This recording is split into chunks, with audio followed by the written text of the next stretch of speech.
Annyeong, ketemu lagi sama aku Bianca Kartika. Nah, sekarang aku baru aja mendarat di Korea. Aku yakin pasti banyak teman-teman yang pengen sih backpackeran ke Korea, jalan-jalan sendiri, terus suka lihat tiket murah, gregetan pengen beli, tapi masih maju mundur karena takut. Aduh, ntar kalau gue nyampe di Korea, terus gue harus kemana sih? Harus ngapain? Naik apa? Jangan sampai hilang di negara orang. Nah, di video kali ini aku pengen sharing tips-tips dari aku. Ada sedikit trik juga, gimana sih dan apa aja yang harus kalian lakukan waktu begitu sampai di Bandara Incheon di Korea. Jadi teman-teman kedepannya aku harap nggak usah takut lagi untuk backpackeran di Korea karena benar-benar gampang. Dan di video ini aku bakalan beberin sejelas-jelasnya, mulai dari harus naik apa, terus internet gimana, terus banyak banget deh. Jadi buat teman-teman yang kira-kira suka sama dan pengen tahu informasi mengenai hal ini, tonton terus video aku ya.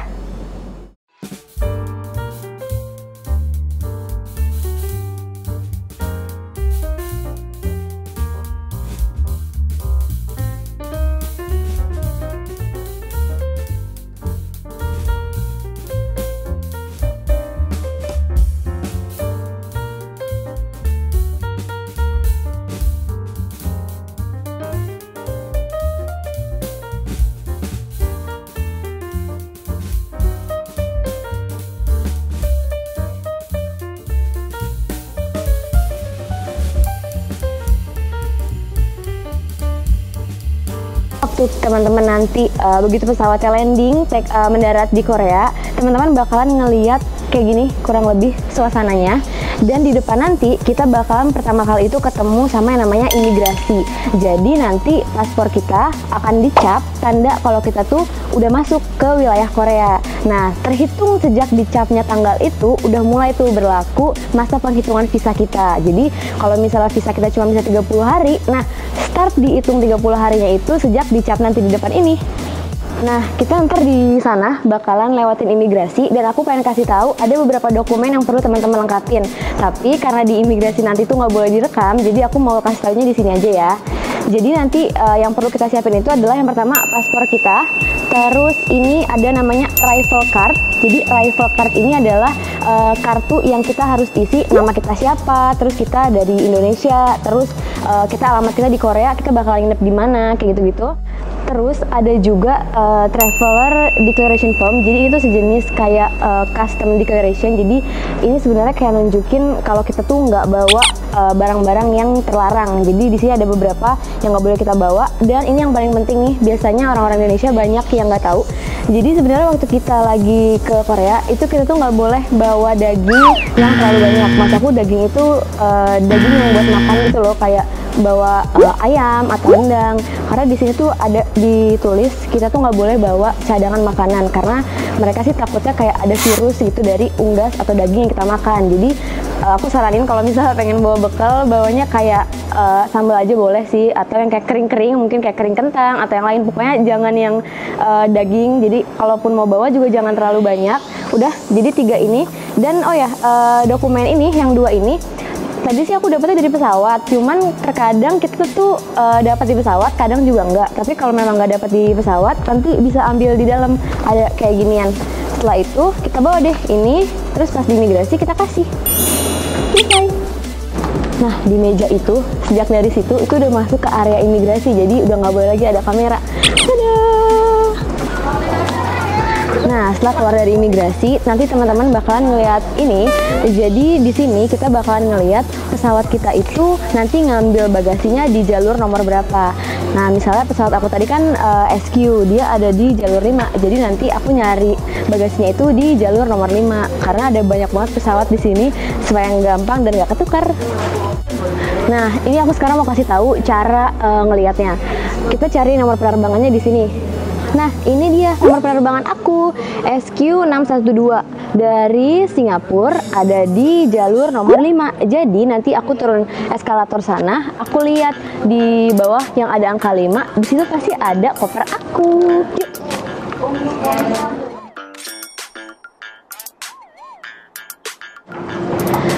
untuk form customs declaration kita tuh bisa aja dapat di pesawat, tapi kalaupun di pesawat nanti nggak dikasih sama pramugarinya, nggak usah khawatir karena nanti kita bakalan dapat juga di dalam, di deket ngambil koper kita. Ini ada banyak banget nih bahasanya, kita juga bahkan bisa pilih, ada bahasa Korea dokumennya, ada yang bahasa Inggris, bahkan ada bahasa kecintaan kita. Terus lihat dong, dia yang ini masih tebal segini, yang ini udah tinggal segini. Wow, Indonesian keren banget nih kesini, tuh lihat. Nah ini perlu kita isi apa aja, kayak intinya menyatakan lah bahwa kita itu nggak bawa barang-barang yang aneh-aneh. Terus tanda tangan, terus ngasih deh pas keluar di sana.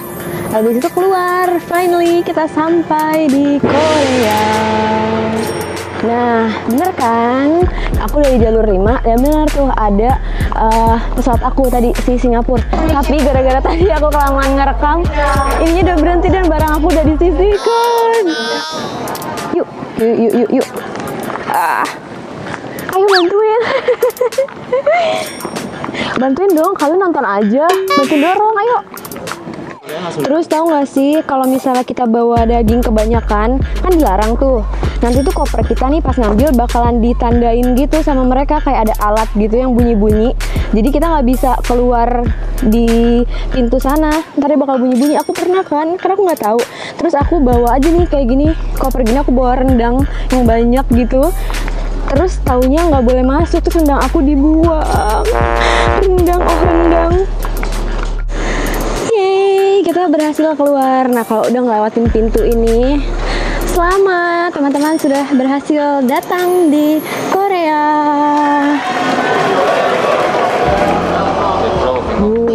Suasananya. Step berikutnya teman-teman perlu datang ke CU. Ini tuh sejenis Indomaretnya gitu untuk beli T-Money. Nah T-Money itu adalah kartu transportasinya Korea. Jadi mau naik kereta atau bis itu perlu pakai kartu transport. Bisa juga kalau mau beli SIM. Tapi karena aku udah punya si T-Money-nya, jadi aku nggak beli ya. Ntar aku taruh aja gambarnya. Beli T-Money-nya di kasir situ, jadi datang aja terus bilang T-Money gitu, ntar bakalan dikasih. Terus isi aja sesuai yang kalian mau. Aku baru ngeh sekarang atau dari dulu ya, ada ini public transportation guide, jadi bisa pencet gitu kita mau kemana, ntar dia bakalan ngarahin. Coba ya, ceritanya kita mau ke Gangnam kali ya. Terus ini ada di sini. Kita di sini, terus kita harus ke 3B-nya di sana. Terus begitu sampai di Korea, pasti yang biasanya orang-orang sering bingung itu nanti di sana internetnya gimana, karena kan SIM card Indonesia nggak bisa dipakai. Nah sebenarnya kalau mau internetan itu bisa pakai antara SIM card Korea, pakai beli SIM card atau pakai rental wifi. Cuman kalau aku sih lebih saranin untuk rental wifi, apalagi kalau perginya tuh rame-rame karena jatuhnya lebih murah. Nah untuk rental wifi sendiri di Korea itu ada 3 provider besar. Jadi ada SKT, terus ada LG U+, sama yang ketiga itu KT. Nanti begitu keluar dari ngambil bagasi, teman-teman bisa lihat kayak gini, bisa pilih salah satunya aja. Tapi kalau aku sih biasanya SKT, karena setahu aku orang-orang Korea itu paling kebanyakan makanya SKT. Nah untuk SKT sendiri dia itu harganya 9.900 won per 3 hari. Jadi kurang lebihnya itu kan 150.000 3 hari, sehari 50.000. Kalau misalnya kita perginya bertiga gitu kan lumayan ya, dibagi nggak mahal-mahal amat. Tapi kalau misalnya wifi ini aku rekomennya kalau kita tuh pergi bareng-bareng dan pergi itu selalu berbarengan. Jadi kalau nggak mencar-mencar, karena kan kalau mencar-mencar nanti ada yang nggak kebagian wifi-nya kan. Kalau misalnya mencar-mencar, better pakai SIM card sendiri-sendiri. Tapi karena biasanya rombongan itu selalu kemana-mana bareng takut hilang, jadi aku lebih rekomen pakai rental wifi. Nah untuk bentuk wifi-nya itu seperti ini. Jadi dia kayak portable wifi gini. Tapi ini aku nggak nyewa. Ini karena aku udah punya. Ini aku hanya kasih contoh aja barangnya kayak gimana. Nanti kalau pas rental itu bakalan dapat si barangnya ini, terus bakalan dapat chargernya sama kayak tempatnya gitu deh. Pokoknya seperangkat dan itu nggak boleh hilang. Terus untuk cara pembayarannya, tapi gini, jadi pas kita datang nih, kita ke sana, itu kita harus ngasih data kredit card kita. Itu sebenarnya hanya untuk jaminan dia sih. Jadi dia bakalan kayak nge-charge gitu dari kartu kredit kita. Jaga-jaga kalau misalnya kita tahu-tahu nggak balik, bawa kabur barangnya dia. Nah, tapi kalau pas nanti kita mau pulang ke Indonesia, terus kita balikin lagi barangnya, kita bayarnya bisa tunai pakai Korean Won. Nanti si kartu kreditnya itu dibalikin lagi uangnya ke kartu kredit kita. Jadi itu hanya sebagai jaminan aja. Yeay, sekarang teman-teman udah berhasil nyewa wifi dan kita siap menjelajahi Korea. Nah, dari kita mendarat, sebenarnya kita itu belum ada di Seoul, kita tuh masih belum ada di pusat kotanya. Kita masih ada di Incheon. Jadi dari Incheon ke Seoul, teman-teman nanti perlu naik transportasi umum. Jadi di sini aku pengen kasih tahu kelebihan dan kekurangannya apa sih, supaya teman-teman tuh bisa ngira-ngira, wah kira-kira gue tuh cocoknya naik yang mana ya, yang sesuai sama budget dan sesuai dengan kondisi perjalanan teman-teman. Jadi dari Bandara Incheon, teman-teman bisa pilih nih, mau naik kereta, mau naik bus, atau mau naik taksi. Nah, menurut aku sih kalau naik taksi udah pasti yang jelas dia tuh paling enak lah ya. Kayak kita tinggal ngasih alamat, duduk, diem, nyampe. Tapi taksi itu mahal, dan biasanya kalau taksinya tuh ada dua, ada taksi yang kecil kayak mobil sedan, ada taksi yang kayak Alphard gitu. Nah, kalau misalnya rame-rame, takutnya tuh bagasinya kayak kopernya tuh nggak muat. Jadi aku hampir nggak pernah naik taksi. Terus kalau favorit aku tuh paling sering naik bus karena menurut aku harganya murah, terus juga nggak khawatir mau bawa koper gede atau gimana. Terus teman-teman bisa juga naik kereta. Jadi gini, karena aku sekarang nggak naik kereta, jadi aku pengen jelasin kira-kira gambarannya seperti apa ya.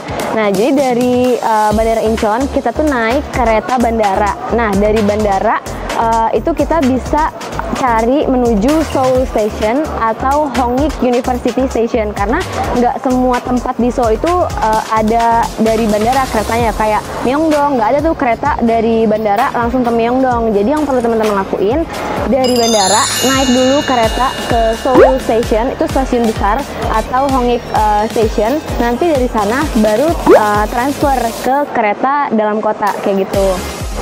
Nah, teman-teman kalau mau naik kereta tinggal cari aja gambar kayak gini, Airport Railroad. Tapi aku agak malas naik kereta itu karena kita harus kayak gotong-gotong koper gitu. Jadi aku sebenarnya kalau aku pribadi kurang suka naik kereta.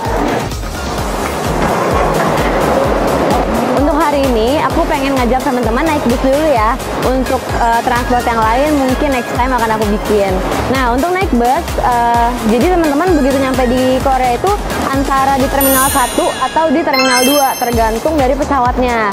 Nah, teman-teman bisa lihat di etiket, dia ada tuh tulisan kita nyampe di terminal berapa. Kalau misalnya nyampe di Terminal 1 kayak aku, beli tiket busnya itu di luar gedung kayak gini. Tapi kalau misalnya nyampe di Terminal 2, teman-teman beli tiket busnya itu di dalam. Tapi itu nggak terlalu krusial sih, tinggal lihat aja pelang yang ada gambar busnya. Nah, sekarang aku pengen beli tiket busnya dan aku pengen ngajak teman-teman ikutan bareng aku. Lalu untuk beli tiket busnya, teman-teman itu bisa pilih mau beli di pakai vending machine atau mau di loket orang yang ngomong sama orang biasa. Nah, tapi kalau di vending machine ini bayarnya pakai card. Takutnya kalau teman-teman belum punya kartunya, aku lebih saranin untuk bayar ke loket kayak gitu loh. Ada orang-orang yang pada ngantri, lebih gampang karena tinggal bilang aja mau kemana gitu.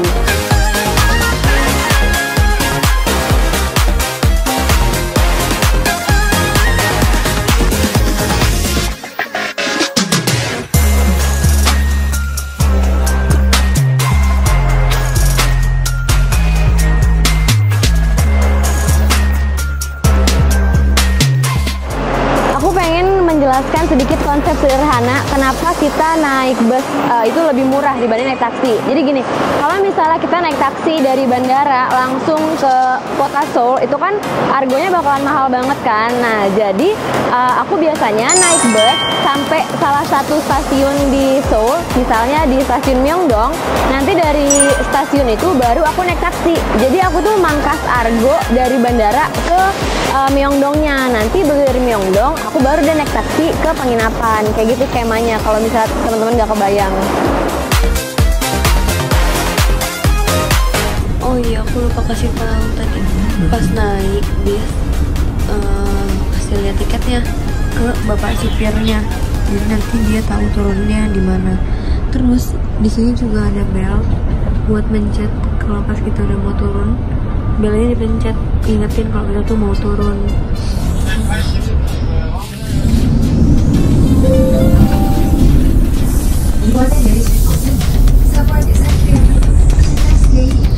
Yang penting sih pasang setting aja sih, pasang mata karena di sini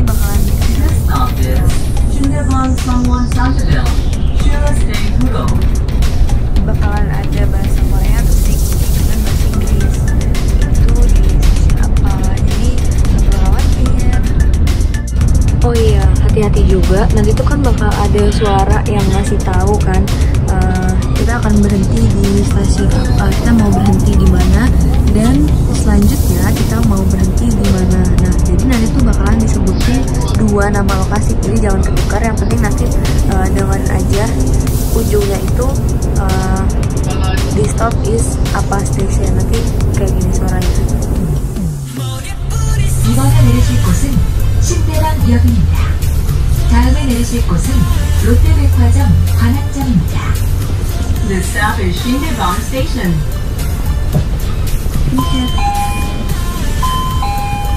Nah, tadi kan disebutin tuh kan, ada 2 nama stasiun kan, ada Shindebang Station sama ada 롯데백화점 Station. Nah, jadi itu maksudnya kita akan berhenti di Shindebang Station. Setelah itu kita akan berhenti di 롯데백화점 atau Lotte Department Store. Jadi jangan sampai ketukar. Yang penting dengar aja di stopnya itu apa. Terus kalau udah disebutin dan itu ternyata stasiun tujuan kalian, pencet bel di sini.